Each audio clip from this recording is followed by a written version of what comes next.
এমনি এমনি ঘুমাবেন না। ঘুমানোর আগে বিসমিল্লাহ বলে লাইটটা অফ করবেন, বিছানাটা বিসমিল্লাহ বলে ঝাড়বেন, ঠিক আছে? ওয়াশরুম থেকে পারলে অজু করে আসবেন। মশারি দিচ্ছেন, লাইটস অফ করছেন, পাত্র যেগুলো আছে সেগুলো একটু ঢেকে রাখবেন বিসমিল্লাহ বলে, দরজা লাগাবেন বিসমিল্লাহ বলে। এরপর 3 বার পড়বেন সূরা ইখলাস একবার, সূরা ফালাক একবার, সূরা নাস একবার, পরে হাত একত্রিত করে ফু দিয়ে গা মাসাহ করবেন। এই কাজটা 3 বার করবেন। একবার আয়াতুল কুরসি পড়বেন, সূরা বাকারার 255 নম্বর আয়াত, আল্লাহু লা ইলাহা ইল্লা হুয়াল হাইয়ুল কাইয়ুম, এটা শেষ পর্যন্ত।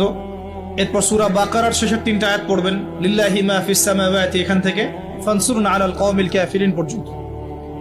তারপর ডান কাতে পাশ ফিরবেন, বলবেন আল্লাহুম্মা বিইসমিকা আমুতু ওয়া আহইয়া।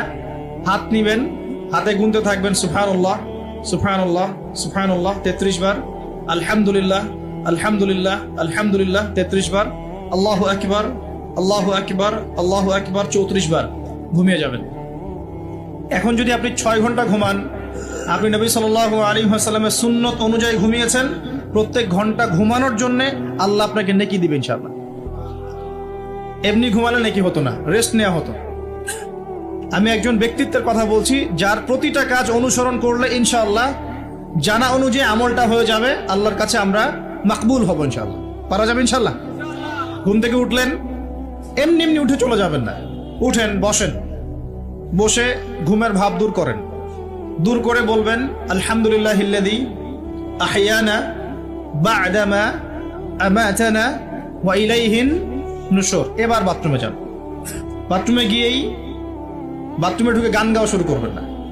বাথরুমে ঢুকেই বাম পা দিয়ে ঢুকবেন, ঢোকার সময় বলবেন বিসমিল্লাহ আল্লাহুম্মা ইন্নী আউযু বিকা মিনাল খুবসি ওয়াল খাবাইস। বাথরুমে কিন্তু জিন শয়তান থাকে। বাথরুমে কি থাকে?